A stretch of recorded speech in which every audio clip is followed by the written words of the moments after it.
Hello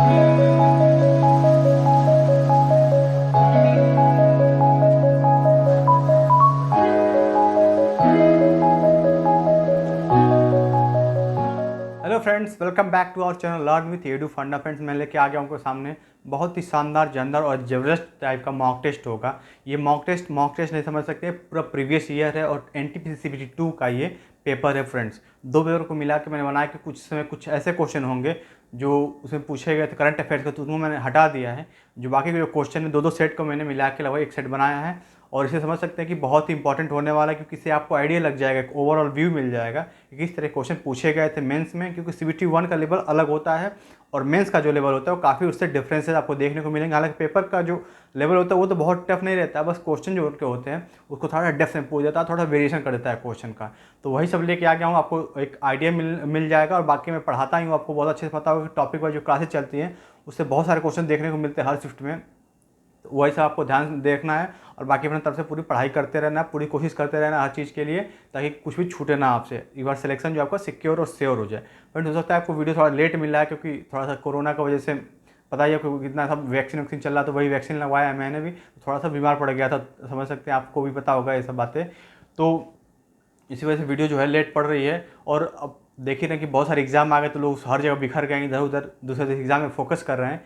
तो इसलिए मैंने सोचा कि हफ्ते में 2 दिन जो होगा आपका मॉक टेस्ट रहेगा, ये आपका प्रीवियस ईयर पूरा रहेगा। और बाकी जो मैं टॉपिक तो हर रोज़ पढ़ेगा आपको, टॉपिक जो क्लास चलती है टॉपिक वाली वो डेली मिलेगी आपको। पर जो मॉक टेस्ट वाला क्लास है ये आपको हफ्ते में 2 या 3 मैक्सिमम मिल सकते हैं। बस आपको क्या करना है, नोटिफिकेशन प्रेस कर लेना है जो बेल है उसका, ताकि जैसे ही कुछ अपडेट मिले आपको तुरंत आप लोग उस पर देख लें कि क्या है, मॉक टेस्ट है या फिर टॉपिक वाली क्लास है। तो उम्मीद करता हूँ फ्रेंड्स आप लोग बहुत अच्छे होंगे, अपनी पढ़ाई लिखाई बहुत अच्छे से कर रहे होंगे। और बाकी जो है फ्रेंड्स, अगर चैनल पर हमारा नया है तो चैनल को लाइक कर दीजिए, शेयर कर दीजिए और फ्रेंड के साथ शेयर कर दीजिए।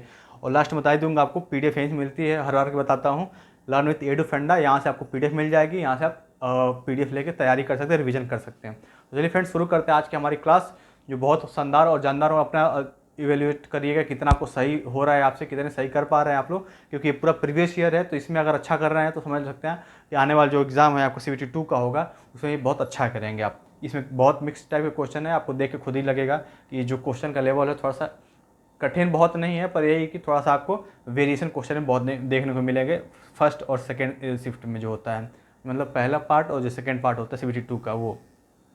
तो देखते हैं पहला क्वेश्चन हमारा क्या है।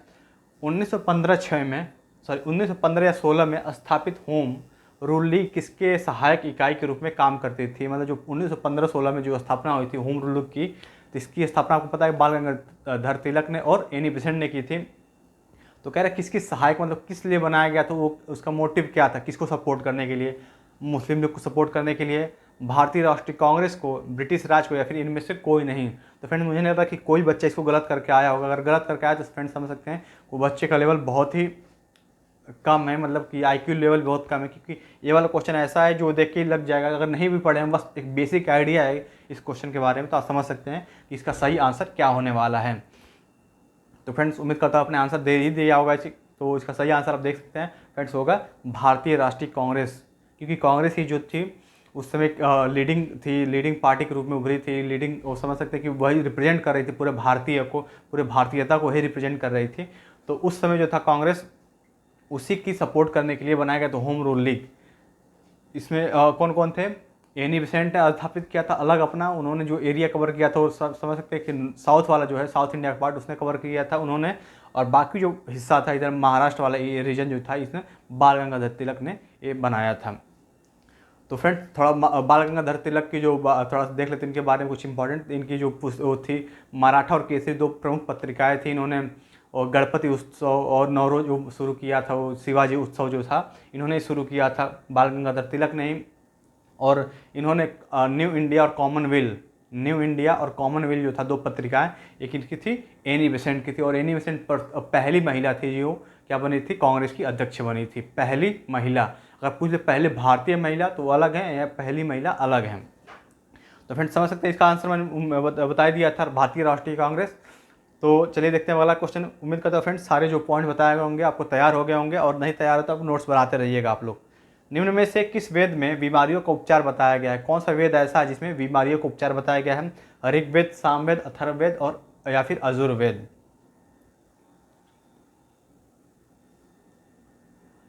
चलिए देखते सही आंसर क्या है इसका।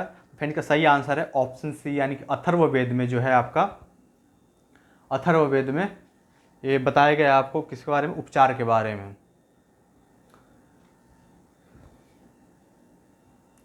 थोड़ा सा मैं इस पर टिक भी लगाता रहूँ ताकि आपको समझ में भी आया, नहीं पता चला कि। और इसका सही आंसर था भारतीय राष्ट्रीय कांग्रेस। तो फ्रेंड अथर्ववेद में ही आपका क्या बताया गया, जादू टोना और ये सब बताया गया, औषधि के बारे में बताया गया है, ये सब बताया गया आपको अथर्ववेद में। अगर बात करें यजुर्वेद की, यजुर्वेद जो है आपका, इसमें क्या बताया गया है, मंत्र और बलि उन सब के बारे में बताया गया है। सामवेद यजुर्वेद एक पॉइंट और इम्पॉर्टेंट है इसमें क्या है कि ये गद्य और पद्य दोनों में लिखा गया है। बात करेंगे सामवेद की, तो सामवेद जो है भारतीय संगीत का जनक माना जाता है सामवेद को, क्योंकि इसमें संगीत के बारे में बताया गया है। और ऋग्वेद तो फ्रेंड्स बहुत बड़ा वेद है, इसमें तो बहुत सारी ऐसी बातें, जिसमें इसमें वामन के जो तीन पग के अवतार जो है बताया गया, वामन अवतार आपने सुना होगा, जिसमें इसमें क्या बताऊँ, यही है कि बस 3 पैर में पूरा उन्होंने नाप लिया था। भगवान श्री कृष्ण के रूप मतलब उसके ब्राह्मण के रूप में आए थे, और 3 पग ही चले थे, मतलब तीसरा पैर रखने के लिए पूरा कुछ जगह ही नहीं बचा था, मतलब पूरा ब्रह्मांड हर जगह कवर हो गया था। तो एक कहानी है, कहानी क्या है, सच्चाई है, बस आपने अगर देखा हो तो सही है, नहीं तो बाकी बहुत इसमें जानने की जरूरत नहीं है। तो वो बताया गया है, बाकी इसमें आपको मिल जाएगा गायत्री मंत्र जो तीसरे मंत्र में बताया गया, 10वें मंत्र में पुरुष सूक्त के बारे में बताया गया है, उसमें 4 वर्णों के बारे में बताया गया। तो फ्रेंड्स समझ सकते हैं ये जितने भी ऑप्शन हैं आपके बहुत इंपॉर्टेंट होने वाले हैं, क्योंकि हर ऑप्शन हर क्वेश्चन दे के जाता है आपको। तो ऑप्शन भी जो एक्सप्लेन कर रहा हूँ इसको भी आपको नोट डाउन करते रहना अगर नहीं पता है तब। हबल का नियम किससे संबंधित है, हबल का नियम, उष्मा से, खगोलीय से, ध्वनि से, या फिर हवा के दबाव से। फ्रेंड्स हबल के बारे में अगर नाम सुना होगा हबल, तो आपको पता होगा क्या इससे संबंधित है, क्योंकि हबल एक टेलीस्कोप है, और टेलीस्कोप समझ सकते हैं क्या देखा जाता है, खगोलीय चीज़ें देखी जाती है। तो सही आंसर हो गया आपका ऑप्शन बी। तो सिर्फ देख सकते हैं बहुत ही आसान सा क्वेश्चन है भी, हबल ये सभी काफ़ी आसान क्वेश्चन है, पर आपको बेसिक थोड़ा सा अपना पहले तो जो रीजनिंग होती है उसको थोड़ा लगाना पड़ेगा आपको, ताकि अगर नहीं पता है तो कुछ आप रीजनिंग पे लगा के सही कर सके हैं। माजुली द्वीप भारत किस राज्य में स्थित है, माजुली द्वीप जो है भारत किस राज्य में स्थित है, असम में, कर्नाटक में, मणिपुर में, या फिर मेघालय में।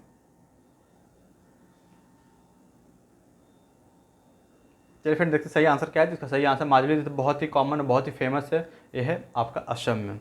अगला क्वेश्चन, निम्नलिखित में से कौन सा समूह से अलग है, जैसे रीजनिंग में आता है ना वो फाइंड ऑड वन या फिर विषम चुनिए, उसी तरह का ये भी है कि कौन सा सबसे अलग है, सांप, छिपकली, सरीसृप, या फिर मगरमच्छ। सांप, छिपकली, मगरमच्छ, या फिर सरीसृप। सरीसृप मतलब रेप्टाइल्स। ये देखो सही आंसर क्या है, इसमें जो अलग है फ्रेंड्स ये है आपका सरीसृप। सरीसृप देखिए भी, सांप भी आपका सरीसृप रेप्टाइल ही है, छिपकली भी और मगरमच्छ भी, पर ये सब जो है एक कैटेगरी नहीं दिखा रहे हैं, ये खुद ही हैं सब वो। पर यहाँ पे क्या है कि सरीसृप वो कैटेगरी है, वो कोई जानवर का नाम नहीं है कि ये सरीसृप, वो सरीसृप में ये सब आते हैं, इसलिए सरीसृप जो है आपका अलग हो जाएगा। निम्नलिखित में से कौन सा अंतर्राष्ट्रीय फुटबॉल खिलाड़ी ब्राज़ील से है, मतलब कौन सा एक फुटबॉलर जो है ब्राज़ील से है। तो देख सकते हैं किस तरह का भी क्वेश्चन पूछा, अगर ये क्वेश्चन बिल्कुल टफ नहीं है, बस आपको पता होना चाहिए कि कहाँ से है ये। अब इसमें थोड़ी कह देंगे नहीं बहुत टफ क्वेश्चन पूछ लिया, टफ तो क्वेश्चन बिल्कुल भी नहीं है, बस आपको पता होना चाहिए कि खिलाड़ी जो है कहाँ का है, किस देश का है। तो आपको बस अगर ये पता हो तो आंसर बहुत आपके हाथों में है। एक question, Lionel Messi, Ronaldo, Neymar, या फिर इनमें से कोई नहीं, तो बताना कौन सा प्लेयर जो है ब्राज़ील से है आपका। तो देखते सही आंसर क्या है। तो फ्रेंड्स का सही आंसर ऑप्शन सी, यानी कि जो नेमार है ये कहाँ का है, ब्राज़ील का है। तो देख सकते हैं फ्रेंड्स सफ़र लक्ष्य का, तो सफ़र ही जो लक्ष्य का है चलता ही रहेगा, जो हमारी ट्रेन है चलती ही रहेगी, और तब तक चलेगी जब तक कि एग्ज़ाम CBT 2 का आ ना जाए। तो बस आप सफ़र जो है इसका मज़ा लेते रहिए। कभी कभी होता है कि देखते हैं इंजन में कुछ खराबी होती है, तो वही बस समझ सकते हैं थोड़े दिन के लिए खराबी आ गई थी, बस अब इंजन को फिर ठीक कर लिया गया है, और जैसे जैसे पास आता रहेगा एग्जाम वैसे वैसे स्पीड बढ़ती रहेगी अपनी। चावल का संबंध कार्बोहाइड्रेट्स, आप समझ सकते हो फ्रेंड्स, इसमें रीजनिंग भी पूछ लिया था, क्योंकि रीजनिंग जो है रीजनिंग तो कम है, उसमें काफ़ी चीज़ें GS का भी रहता है, तो वही सब पूछ लिया था। चावल का संबंध कार्बोहाइड्रेट से है, तो जो अंकुरित चीज़ें होती हैं उनका संबंध किससे होगा, जल से, प्रोटीन से, वसा से, फिर खनिज से। चावल में आपको पता है कि कार्बोहाइड्रेट कार्ब्स जो होते हैं बहुत ज़्यादा पाए जाते हैं, तो अंकुरित जो चीज़ें होती हैं उसमें क्या ज़्यादा मिलती है, प्रोटीन मिलती है, वसा मिलती है, खनिज, या फिर जल। तो फ्रेंड का सही आंसर है ऑप्शन बी, यानी कि जो प्रोटीन जो होता है अंकुरित चीज़, जो चना हो गया आपका, कुछ मूंगफली भिगो के खा रहे हैं सब, तो काफ़ी अच्छा हेल्दी होती है, आपको डाइट में लेना चाहिए ज़रूरी से, और इससे प्रोटीन बहुत आपको मिलता है। परम शून्य ताप दर्शाता है, कौन से ताप को एब्सोल्यूट जीरो बोलते हैं, एब्सोल्यूट टेम्परेचर किसे बोलते हैं, अब ये बताना है 0 से 273 डिग्री सेल्सियस मतलब कि माइनस आपको आना है 0 से मतलब पीछे की तरफ, कम लिखा है मतलब कि यहाँ पे नेगेटिव साइन दिखा रहा है। 0 से 295, 0 से 300 या फिर इनमें से कोई नहीं। कम मतलब कि आपको 0 से पीछे की तरफ जाना है, ऐसा नहीं कि 0 से आगे चले गए तो प्लस हो जाएगा आपका। यहाँ पे अगर चाहें तो आप माइनस लगा सकते हैं, 0 से माइनस 273। तो बहुत आसान सा क्वेश्चन था, सही आंसर ऑप्शन ए है इसका, यानी कि 0 से 273 डिग्री सेल्सियस, जो माइनस 273 डिग्री सेल्सियस होता है ये होता है एब्सोल्यूट टेम्परेचर। निम्नलिखित में से कौन सा द्वीप लक्षद्वीप से संबंधित नहीं है? फ्रेंड्स मैं मान सकता हूँ कि काफ़ी टफ टाइप का क्वेश्चन है, क्योंकि नॉर्मली लोग क्या जानते हैं, बहुत थोड़ा बहुत जानते हैं इसके बारे में, और ये तो काफ़ी डेप्थ में चीज़ें पूछ लिया है। निकाय, कवारती, अमीनी या फिर नील?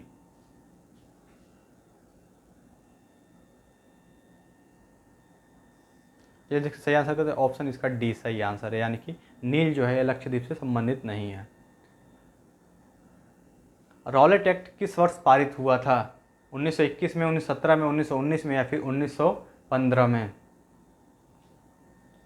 अगला क्वेश्चन, लोकसभा के संदर्भ में सदन का नेता का अर्थ है विपक्ष का नेता, सत्ता दल द्वारा नामित कोई व्यक्ति, प्रधानमंत्री या उसके द्वारा नामित कोई व्यक्ति, या फिर भारत का राष्ट्रपति?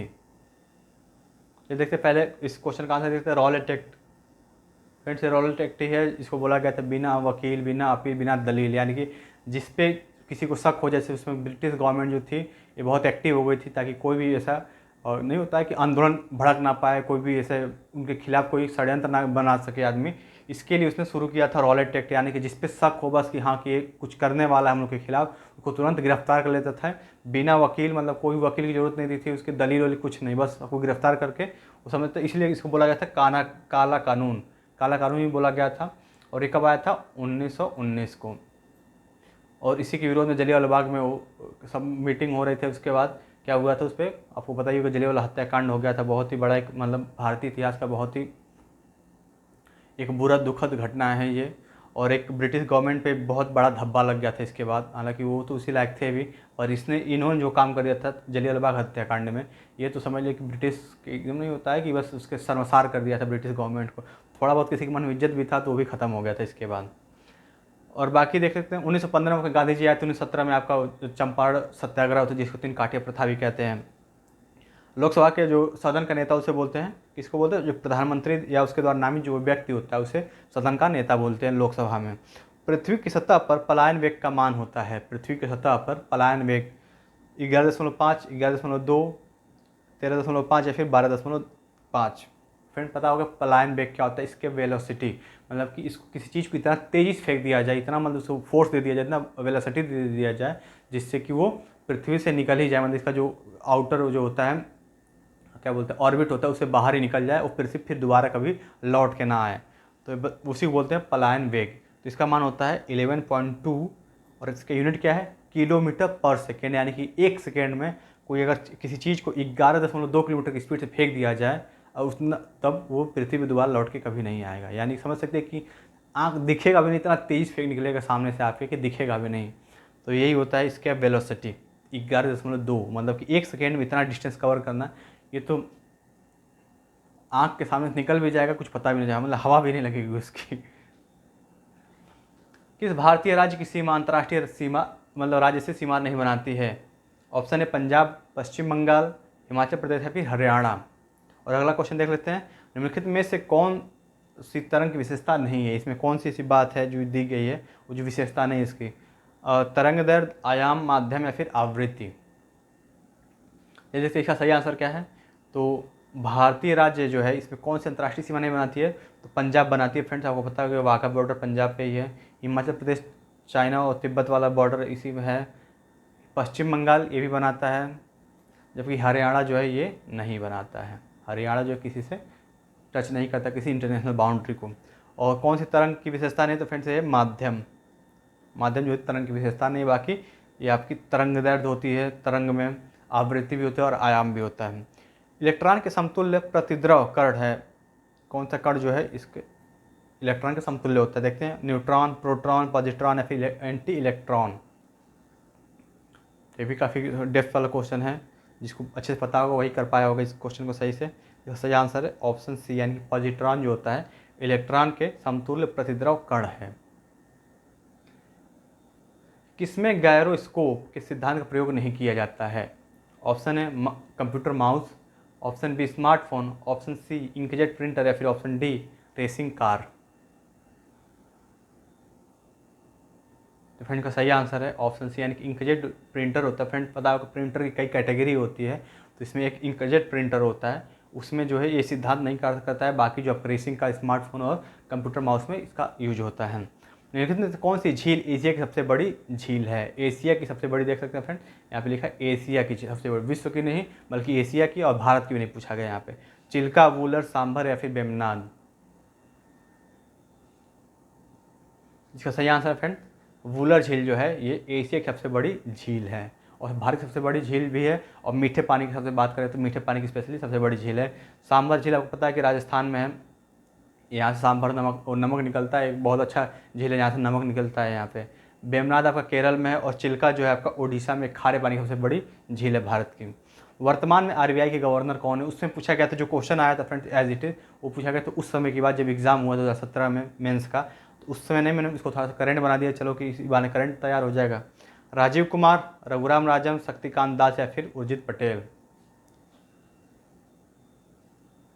तो फ्रेंड का सही आंसर है, आपको पता ही होगा शक्तिकांत दास जी जो हैं इसमें आरबीआई के करंट गवर्नर। बाकी रघुराम राजन भी रह चुके हैं, उर्जित पटेल भी रह चुके हैं। अगला क्वेश्चन, कंप्यूटर सिस्टम के पेरिफेरल डिवाइस में शामिल नहीं है, यहाँ पे ऑफ नहीं होगा, यहाँ पे कौन सा शामिल नहीं है कंप्यूटर सिस्टम में? पेरिफेरल डिवाइस होगा, आपको कंप्यूटर बारे में बेसिक नॉलेज होगा तो पता होगा पेरिफेरल डिवाइस कौन कौन सी होती है। उसमें प्रिंटर है, कीबोर्ड है, मॉनिटर या फिर सीपीयू, कौन सा है जो इससे पेरिफेरल डिवाइस में नहीं आता है? इसका सही का आंसर क्या है इसका? तो इसका सही आंसर है ऑप्शन डी, यानी कि सीपीयू जो है इसका क्या नहीं है, पेरिफेरल डिवाइस में नहीं आता है। बाकी प्रिंटर की बात करें तो ये भी है, और प्रिंटर पता है किस तरह का डिवाइस है, आपका आउटपुट डिवाइस है। कीबोर्ड जो है इनपुट, क्योंकि आप टाइप करते हो तो स्क्रीन पर चलता है। मॉनिटर भी रिफ्लेक्ट करता है, तो भी आपका इनपुट डिवाइस ही है। प्रथम लोकसभा अध्यक्ष कौन थे?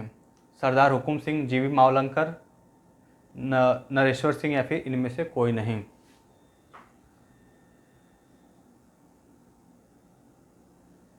चलिए फ्रेंड्स का आंसर आप लोग कमेंट में करिएगा ज़रूर से, क्योंकि ये बहुत ही कॉमन क्वेश्चन है, और आपको पता भी होना चाहिए। नहीं पता तो कम से कम गूगल करके एक बार याद तो कर लेंगे इस बार। किस वंश के शासकों को सुल्तान नहीं कहा जाता था? सुल्तान नहीं कहा जाता था। खिलजी वंश के, सैयद वंश के, मुगल वंश के और लोधी वंश के। बताना है कि कौन सा ऐसा वंश था जिसके शासकों को सुल्तान की उपाधि पदवी नहीं दी जाती थी। फ्रेंड वीडियो पसंद है तो लाइक जरूर करिएगा, क्योंकि लाइक ही एक ऐसा आपका माध्यम है जो पता चलता है कि हाँ जो पढ़ाया गया आपको पसंद आया हो। अगर लाइक ना करें बस देख के चले तो पता नहीं चलता कि हाँ आपको पसंद आया है नहीं आया, कैसा क्या रहा। लाइक ही है जो दिखाता है, इंडिकेट करता है कि आपको वीडियो पसंद आया है, जो हम लोग की मेहनत की गई है आपको सही लगी है, जो कुल मिलाकर मेहनत से ज़्यादा कि आपको कंटेंट जो मिला है आपको वो पसंद आया है। क्योंकि अभी फ़िलहाल बताया था फ्रेंड मैंने कुछ दिनों तक यही सब चलेगा। प्रीवियस ईयर जैसे जैसे एग्जाम पास आते रहेंगे, प्रीवियस ईयर खत्म करके नए नए क्वेश्चन की प्रैक्टिस कराई जाएगी आपको। बाकी टॉपिक तो मैं पढ़ाता ही हूँ, वो सब भी जरूर देखा करें, क्योंकि उसी से क्वेश्चन मिला के ये सब बनता है। और धीरे धीरे मैं जब टॉपिक कवर करा लूँगा काफ़ी सारा, तब आपको लगेगा कि नहीं मैक्सिमम क्वेश्चन उसी में से मिल रहा है। क्योंकि अभी तो कुछ टॉपिक कवर कराए गए हैं, अभी हिस्ट्री ज्योग्राफी सब धीरे धीरे कवर कराया जाएगा उस टॉपिक के उसमें ही। तो फ्रेंड सही आंसर इसका मुगल वंश। मुगल वंश के जो शासक थे उनको तो क्या बादशाह बोलते थे, बाकी इसके पहले वाले जितने भी थे गुलाम वंश के, मतलब दिल्ली सल्तनत जो था उसमें जितने भी शासक थे उनको क्या बोलते थे, सुल्तान। खिलजी हो गया चाहे सैयद या लोधी, सब सुल्तान की उनको मिलता था उपाधि। निम्नलिखित में से किस प्रजाति को कश्मीरी हिरन कहा जाता था? नहीं बल्कि कहा जाता है। हांगुल, बारहसिंगा, संगाई या फिर चीतल। और अगला क्वेश्चन, आईएनएस अरिहंत निम्नलिखित में से क्या है? हालांकि ये भी करंट का क्वेश्चन इस समय नहीं, उस समय करंट था, पर अभी भी ये आईएनएस अरिहंत है, तो इसको कहें चलो इसको देख लेते हैं। इसका सही आंसर क्या है? युद्धपोत, पनडुब्बी, विमान वाहक पोत या फिर नौसेना बेस। आईएनएस अरिहंत क्या था? इसका सही आंसर है हांगुल। जो कश्मीरी हिरन जो है उसको हांगुल भी कहते हैं। और बाकी ये जो अरिहंत है आपका पनडुब्बी, एक तरह का पनडुब्बी है अरिहंत। जब सूर्य, चंद्रमा, पृथ्वी एक सीधी रेखा में आते हैं तो उसको क्या कहते हो? जो मोमेंट होता है, जो घटना होती है उसे क्या बोलते हैं? पूर्ण सूर्य ग्रहण बोलते हैं, चंद्र ग्रहण बोलते हैं, मौसम परिवर्तन बोलते हैं, फिर इनमें से कोई नहीं। और अगला क्वेश्चन, हाइपोथैलेमस ग्रंथि होती है कहाँ पे होती है? गले के पास, किडनी के पास, मस्तिष्क में या फिर उदर में?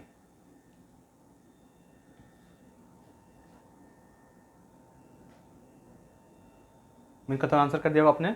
तो जो चंद्रमा सूर्य पृथ्वी एक सीधी में आते हैं तो पूर्ण सूर्य ग्रहण होता है, पूर्ण सूर्य ग्रहण होता है। और हाइपोथैलेमस जो होता है फ्रेंड्स, ये होता है मस्तिष्क में, आपके मस्तिष्क में। थैलेमस हाइपोथैलेमस ये आपके मस्तिष्क में होता है। फिर इन कुछ चीज़ों को डिटेल में कवर कराऊंगा। बस आप लोग अभी यहाँ पे आए कि आप आए हैं तो बस आपको मैं एक ओवरव्यू देना चाहता हूँ कि पेपर कैसा आया है, किस तरह का क्वेश्चन देखने को मिल सकते हैं। तो उस हिसाब से आप तैयारी करिएगा। बाकी मैं तैयारी अपने हिसाब से करा ही रहा हूँ, अपने हिसाब से आपको खुद भी आइडिया लग जाएगा क्या क्या आपको पढ़ना है, ताकि आप भी एकदम ऑन द ट्रैक पढ़ाई करें। मैं तो करा ही रहा हूँ आपको।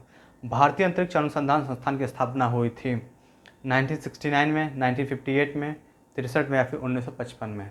तो फ्रेंड्स अगर वीडियो आपने देखा होगा इतिहास के बारे में, मैंने कल वाला वीडियो पढ़ा था, उसने पूरा जो है बहुत अच्छे से कवर करा दिया था। कल या परसों वाला वीडियो कोई था, उसने पूरा अच्छे से कवर करा दिया था, पूरा इतिहास भारतीय अंतरिक्ष का।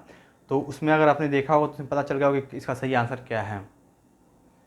फ्रेंड का सही आंसर ऑप्शन है, यानी कि 1969 में इसे भारतीय, इसका नाम जो स्टार्टिंग में था 1962 में कुछ और नाम से शुरू किया गया था, पर बाद में इसका नाम बदल के 1969 में इसका नाम बदल क्या कर दिया, इसरो कर दिया गया था, यानी कि भारतीय अंतरिक्ष अनुसंधान संस्थान कर दिया गया था। तो ये सब देख सकते हो, वही जो पढ़ाया गया था उसी तरह के क्वेश्चन है। और इससे बहुत सारे क्वेश्चन मिलते हैं आपको, हर शिफ्ट में मिले होंगे अगर आपने एग्जाम दिया होगा CBT 1 में चाहे CBT 2 में। रेल वायर है एक केवल ब्रांड का नाम, रेलवे का विद्युतीकरण, रेलवे का ब्रॉडबैंड सेवा या फिर रेलवे की घेराबंदी? 1986 में कौन सा देश यूके की शासन से मुक्त हुआ था? यूके मतलब यूनाइटेड किंगडम के शासन से मुक्त हुआ था। ऑस्ट्रेलिया, श्रीलंका, मालदीव या फिर डी, इनमें से कोई नहीं? तो फ्रेंड्स रेल वायर जो है आपका एक तरह क्या है, ब्रॉडबैंड सेवा है रेलवे की। हालांकि करंट अफेयर का क्वेश्चन था उस समय, पर रेल वायर है तो अभी भी चल ही रहा है, तो हो सकता है कुछ पूछ ले, क्योंकि रेलवे का टॉपिक जो है बहुत इंपॉर्टेंट, रेलवे आपको तैयार करना है। रेलवे में पूरा आपको डिटेल में लेके आऊँगा अभी, जिसमें रेलवे के जितने भी क्वेश्चन है, मतलब रेलवे, भारतीय रेलवे जब से स्टार्ट हुई है और अब तक की जितनी भी करंट की चीज़ें होंगी सब उनको कवर कराऊंगा मैं उसमें। और 1986 में यूके की स्थापना से कौन हुआ था मुक्त? ये हुआ था आपका ऑस्ट्रेलिया, जो था 1986 में मुक्त हुआ था, किससे शासन से? यूके की। मैंग्रोव वनों का सबसे बड़ा क्षेत्र कौन सा है? नामदफा, कच्छकारण, सुंदरवन या फिर पेरियार? और अगला क्वेश्चन, कहाँ भारतीय रेलवे की अंतर्राष्ट्रीय पर्यटक वीरों की सुविधा उपलब्ध नहीं है? फ्रेंड आपको पता है मैंग्रोव वन कैसे होते हैं? जो दलदली इलाकों में पाए जाते हैं, जिसमें जो घासें होती हैं। एक तो घास क्या होती है, जैसे अमरूद का पेड़ देखा होगा आपने, उस तरह के पेड़ भी रहते हैं और काफ़ी उसमें दलदली इलाकों में ऐसा पाए जाते हैं। तो सबसे बड़ा क्षेत्र आपको पता है फ्रेंड, ये होगा आपका सुंदरवन। यानी सुंदरवन डेल्टा है, बहुत बड़ा एरिया में और पूरा दलदली इलाका में ही है, तो इसीलिए उसको बोला गया है मैंग्रोव वनों का सबसे बड़ा क्षेत्र वहीं पर है। और ये अंतर्राष्ट्रीय जो आपको पर्यटक वीरों सुविधा नहीं हुआ है आपका तिरुवनंतपुरम में जो है नहीं है, बाकी सारी जगह पे है। निम्न में से कौन सा भारतीय विमान सबसे हल्का है? तेजस, ध्रुव, चेतक या फिर अपाचे? आने वाले वीडियो में आपको डिफेंस भी पूरा कवर करा दिया जाएगा। डिफेंस से जितने भी स्टैटिक पोर्शन है इसके वो, और करंट से रिलेटेड जितने भी चीज़ें होंगी वो भी मैं कवर कराने की पूरी कोशिश करूँगा। तो बस आपको वीडियो के साथ बने रहना है, जितने भी पढ़ाए जा रहे हैं उसको बहुत ध्यान से पढ़ना और लिखना है। तो फ्रेंड्स सबसे हल्का जो विमान है भारतीय विमान का, वो है आपका तेजस। तेजस जो है सबसे हल्का है। टिंडल प्रभाव संबंधित है परावर्तन से, प्रकीर्णन से, अपवर्तन से या फिर विवर्तन से? टिंडल इफेक्ट आपको सुना होगा, आपने पढ़ा होगा फिजिक्स में, बहुत ही कॉमन टर्म है ये। और सार्वजनिक या निजी क्षेत्र का वर्गीकरण किस आधार पर किया था? मतलब कैसे पता चलता है कि सार्वजनिक मतलब गवर्नमेंट सेक्टर है, पब्लिक सेक्टर है और ये प्राइवेट सेक्टर है? स्वामित्व के आधार पर, कार्यरत व्यक्तियों की संख्या के आधार पर, कार्य करने का तरीका या फिर इनमें से सभी? यानी कि स्वामित्व मतलब कि इसका ऑनरशिप जो होता है उसके हिसाब से मिलता है, या फिर उसमें कितने एम्प्लॉय हैं, कितने एम्प्लॉय इसमें काम करें उस पर, या फिर उनके कार्य करने के तरीके पर किस तरह से काम करें उससे हिसाब पता चलता है। फिर टिंडल इफेक्ट जो होता है प्रकीर्णन, जिसे स्कैटरिंग बोलते हैं, स्कैटरिंग उसको बोलते हैं, टिंडल इफेक्ट वहीं से दिखने को मिलता है। मतलब जो उसमें स्कैटरिंग होती है उसी से पता चलता है कि ये टिंडल इफेक्ट इसमें होता है। बाकी अपवर्तन विवर्तन फ्रेंड्स ये सब पढ़ाऊँगा आपको, बस थोड़ा सा वेट करिए। अभी थोड़ा सा सही नहीं लग रहा है, क्योंकि इंजेक्शन लगा तो कई दिन असर रहता है, आपको पता ही है। सार्वजनिक या निजी क्षेत्र, तो ये फ्रेंड्स होता है स्वामित्व के आधार पे, यानी कि स्वामित्व ओनरशिप जो होता है उसे पता चलता है कि ये प्राइवेट है और ये जो है आपका पब्लिक सेक्टर का है। रण उत्सव मनाया जाता है, रण उत्सव मनाया जाता है कहाँ पे? महाराष्ट्र में, राजस्थान में, गुजरात में या फिर बिहार में। फ्रेंड मैंने उत्सव, मेला कहाँ के कौन सा वो है, क्या बोल, प्रमुख चित्रकला है, ये सब मैंने कवर करा दिया। उन सब वीडियो को जरूर देखें। उस सब टॉपिक वाला अलग प्लेलिस्ट बनाऊंगा, उसमें जाके अपने सारे टॉपिक है उसको कवर कर लीजिए आप लोग, अगर कवर नहीं किए हैं तो। फ्रेंड का सही आंसर है ऑप्शन सी, यानी कि गुजरात में रण उत्सव मनाया जाता है। अब बस 5 क्वेश्चन और रह गए फ्रेंड, बने रहना है एकदम लास्ट में बताना। आप कमेंट में जरूर बताएंगे आपको स्कोर कितना रहा, कितना आपको आ रहा था और कितना भी जानने की ज़रूरत है आपको, क्योंकि प्रीवियस ईयर है, आपको क्या होता है एक तरह का झलक दिखला जाता है, झलक दिखला जैसे गाना था उसी तरह झलक दिखलाता है कि किस तरह क्वेश्चन आ सकते थे उस समय, आ सकते क्या आ सकते हैं और कैसे क्वेश्चन आए थे उस टाइम पे। फ्रेंड बस ये रहता है, इसमें बहुत वेरिएशन नहीं देखने को मिलता है, ऐसा नहीं कि उसमें कुछ और पूछ जाता है, इसमें लेवल बहुत बढ़ा दिया, लेवल नहीं बनता है। ऐसे ही क्वेश्चन रहेंगे, बस आपको एरिया जो है काफ़ी कवर करना पड़ता है, क्योंकि हर तरह के क्वेश्चन पूछ सकता है।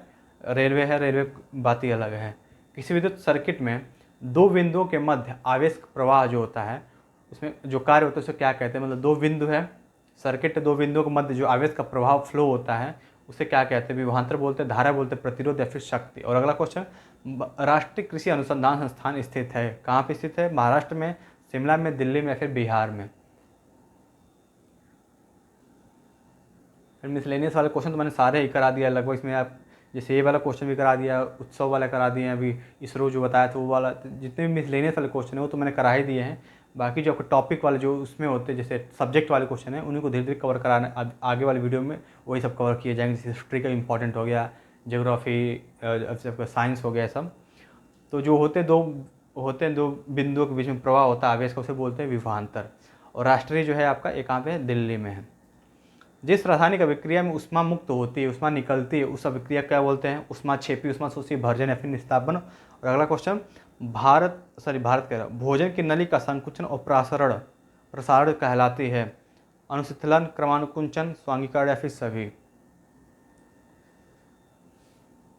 फ्रेंड जब जैसे कोई अभिक्रिया हो रही है, कोई रिएक्शन हो, उसमें अगर एनर्जी क्या होती है, रिलीज होती है, उष्मा जो होता है रिलीज हो रहा है अगर, तो उसे क्या बोलते हैं, उष्माक्षेपी, यानी कि एक्जोथर्मिक।